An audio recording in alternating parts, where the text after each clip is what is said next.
वालेकुम स्टूडेंट्स। उम्मीद करता हूँ कि आप सब लोग खैरियत से होंगे। और अभी मैंने अपनी रिसेंटली वीडियो अपलोड की है कि जो पीएमडीसी है, अब पीएमसी तो चली गई, अब पीएमडीसी आ गई है। तो पीएमडीसी ने एमडी कैट की जो डेट्स हैं वो भी उनके बारे में भी बता दिया, उसके बारे में मैंने वीडियो भी अपलोड की है। आप डिस्क्रिप्शन में जाके उसके लिंक के ज़रिए आपको मिल जाएगी वो वीडियो भी। उसमें आपको पता चल जाएगा कि एमडी कैट की कौन कौन सी डेट्स होगी, ठीक है। उसके अलावा आज मैं जो आप लोगों के लिए लेके आया हूँ वो है आप लोगों के लिए जो एमडी कैट में मोस्ट इम्पोर्टेंट पास पेपर एमसीक्यूज है ना, वो मैं आज आप लोगों को बताऊंगा। और ये हर साल रिपीट भी होते हैं और आते भी हैं, ठीक है। तो आपने इन एमसीक्यूज को अच्छे से याद रख लेना है। और इनको अगर आपको इसकी इन पे एमसीक्यूज के अगर आपको पीडीएफ फॉर्म चाहिए होगी तो मैं आपको वो भी प्रोवाइड कर दूंगा। आप मेरे व्हाट्सएप नंबर पर मैसेज कर सकते हैं, ठीक है। उसके अलावा आप अगर चैनल पर नए हैं तो चैनल को सब्सक्राइब कर ले, क्योंकि आने वाले दिनों में आपको डेली ही मोस्ट इम्पोर्टेंट जो पास पेपर एमसीक्यूज एमडीकेट के लिए उनकी वीडियोस अपलोड होगी, तो आप ज़रूर देखिएगा। तो आज का जो लेक्चर है हम स्टार्ट करते हैं, ठीक है। तो सबसे पहला जो एमसीक्यू है, which force attracts each body towards itself, ठीक है। कौन सी फोर्स है जो अपनी तरफ अट्रैक्ट करती है।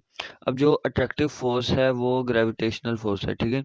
जो जमीन की होती है ना ग्रेविटी की फोर्स, वो हर चीज को अपनी तरफ अट्रैक्ट करती है। वो हर चीज को चाहती है कि वो मेरी तरफ अट्रैक्ट हो, ठीक है। और उसके अलावा जो दूसरा एमसीक्यूज है, which gas differs more rapidly, hydrogen और नाइट्रोजन। अब आपने इन दोनों में से बताना है कि हाइड्रोजन है या नाइट्रोजन है। और जिस इसका कई टीचर्स में इख्तलाफ भी है कि वो नाइट्रोजन कहते हैं, लेकिन इसका जो असल जवाब है वो क्या है, हाइड्रोजन, ठीक है। क्योंकि हाइड्रोजन की जो है डेंसिटी वो कम है नाइट्रोजन के मुकाबले में, तो इस वजह से ये जो गैस है डिफ्यूजेस मोर होती है, ठीक है। उसके बाद आता है हाइड्रोजीनियस mixtures can be separated by, ये भी मोस्ट इंपॉर्टेंट बायोकेमिस्ट्री को काफ़ी दफ़ा आया भी हुआ है। तो इसके जो दो तरीके हैं, डिस्टिलेशन और फिल्ट्रेशन, ये दो तरीक़ों से ज़्यादातर होती है।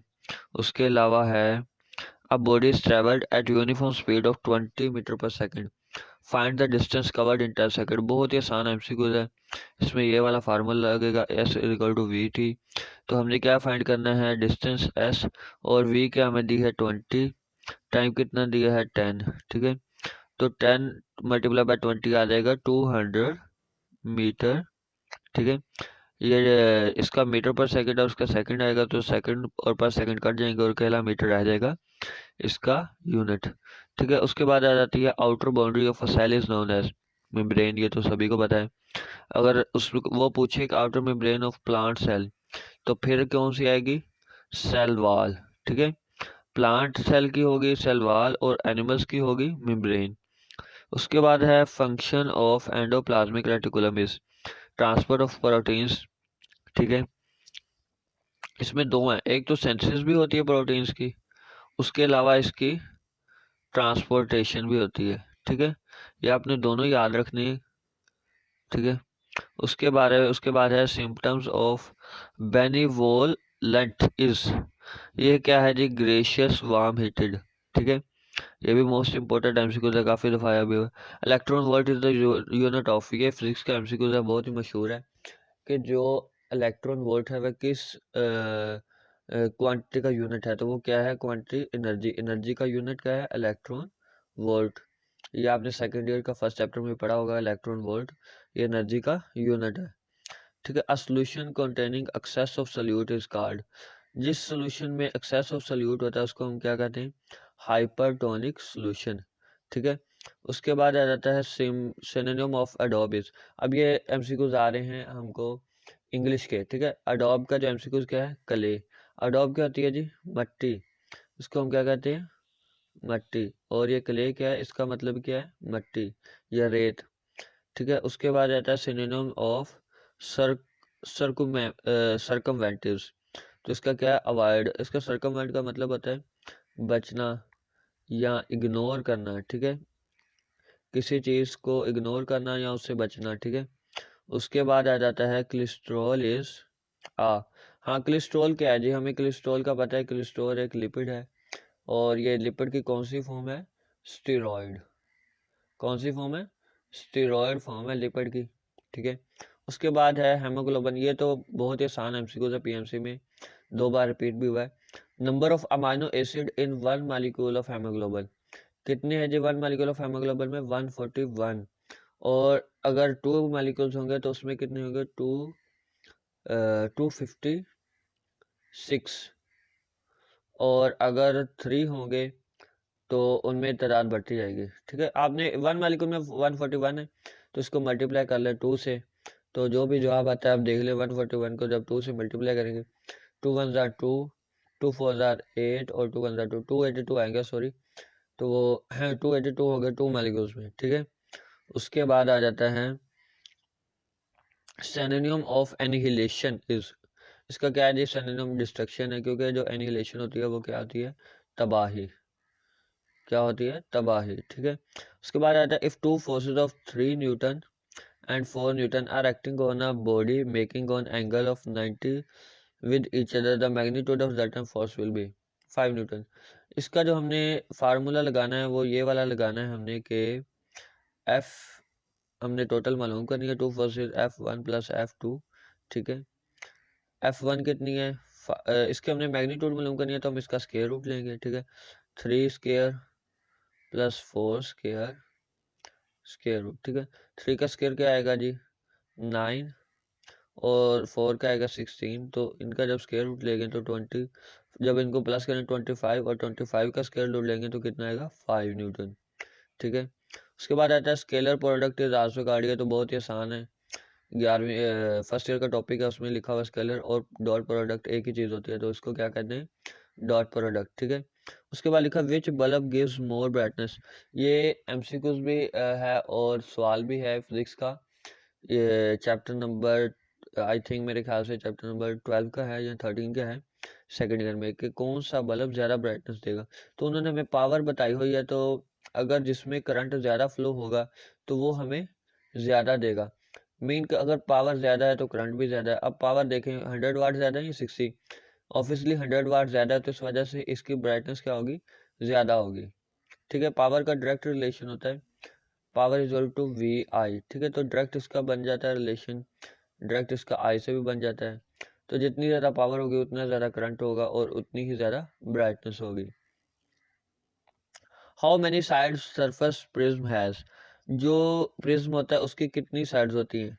उसकी 6 साइड्स होती हैं। जैसे हेक्सागोनल होती है, ऐसे ऐसे इस तरह नहीं, ऐसे ऐसे ऐसे ऐसे ऐसे ऐसे, इस तरह का प्रिज्म होता है। इसकी एक सरफेस की साइड कितनी है? 6। उसके बाद आता है the chemical link between catabolism and anabolism is ATP. ये भी मोस्ट इंपॉर्टेंट एमसीक्यूज है, पीएमसी में 2 या 3 दफ़ा रिपीट भी हुआ है, ठीक है। Food store in cockroach body temporarily is gizzard, ठीक है। जिसमें कॉकरोच की बॉडी में जो टेम्परेरीली फूड स्टोर होता है वो कहाँ पे होता है? वो गिजार्ड में होता है। उसके एक स्टोरेज ऑर्गन है, उसमें कहाँ पे होता है? फूड स्टोर होता है, जैसे हमारा स्टमक में होता है। उसके बाद आ जाता है अल्कली इज आ। अल्कली क्या है? अल्कली हम किसको कहते हैं? बेस को, ठीक है। अल्कली किसको कहते हैं? बेस को। और जो एसिड होता है वो क्या होता है? हाँ, एसिड तो एसिड होता है, लेकिन जो अल्कली है उसको बेस कहते हैं। अल्कलाइन को भी बेस ही कहते हैं, ठीक है।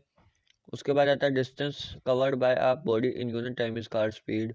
ये भी आसान सा एमसीक्यू है। उसके बाद आता है हाइड्रा इज, ये आया है एमसीक्यू किंगडम एनिमेलिया में से। तो हाइड्रा इज क्या है? तो ये डायमेंशन फीडर है, ठीक है। इसके जो है फीडर वो डायमेंशन है। उसके बाद आता है 1 nanosecond is equal to, ये तो हर एक को पता है, 10 की पावर माइनस 9 के इक्वल है। Fusion and diffusion processes are completely understood by. तो ये इन दोनों के बारे में अब बुक में भी बताया गया कि ये फ्यूजन और डिफ्यूजन किनके जरिए होती है? ग्राहम्स लॉ के जरिए इसको बयान किया जाता है। उसके बाद है स्पॉन्टेनियस रिएक्शन इज। हाँ जी, जो स्पॉन्टेनियस रिएक्शन है जो खुद ब खुद होता है उसको हम एक्सोथर्मिक भी कहते हैं, क्योंकि ये रिएक्शन खुद ब खुद होते हैं। और जब ये खुद ब खुद होते हैं तो इनमें से क्या होती है? एनर्जी जो है वो रिलीज होती है। एनर्जी क्या होती है? रिलीज। और जो नॉन स्पॉन्टेनियस होते हैं वो क्या होते हैं जी? वो होते हैं एंडोथर्मिक। उनमें एनर्जी ऑब्जर्व, हमें एनर्जी देनी पड़ती है उन रिएक्शंस को करने के लिए, ठीक है। उसके बाद आता है virus that changes the genome of host cell card. क्या कहते हैं उसको हम, रेट्रो वायरस, ठीक है। Retrovirus. तो ये मैंने आपको अभी 27 एमसीक्यूज करवाए, तो ठीक है, अगले नेक्स्ट लेक्चर में आपको और भी एमसीक्यूज बताऊंगा मैं। तो उम्मीद है कि आपको ये जो एमसीक्यूज हैं वो समझ भी आए होंगे और आप इनको याद भी कर लेंगे। आसान से एमसीक्यूज है, इतना मुश्किल नहीं है। तो नेक्स्ट लेक्चर में आपको डिस्क्रिप्शन में लिंक मिल जाएगा नेक्स्ट लेक्चर का भी, तो उसमें भी काफ़ी सारे एमसीक्यूज होंगे। तो आप चैनल को सब्सक्राइब कर लें तो आपको ज़्यादा फ़ायदा होगा, क्योंकि आपको जितने भी आगे एमसीक्यूज आएंगे या और भी मेरे लेक्चर्स हैं इस पे अपलोड हुए हुए, डिफरेंट एमसीक्यूज हैं, डिफरेंट लेक्चर्स हैं, बायोलॉजी के मुख्तलिफ टॉपिक्स हैं, केमिस्ट्री के हैं, फिजिक्स के हैं, तो आप उनके ज़रिए इसको देख सकते हैं। उम्मीद करता हूँ कि आपको समझ आई होगी, ठीक है। अल्लाह हाफिज़।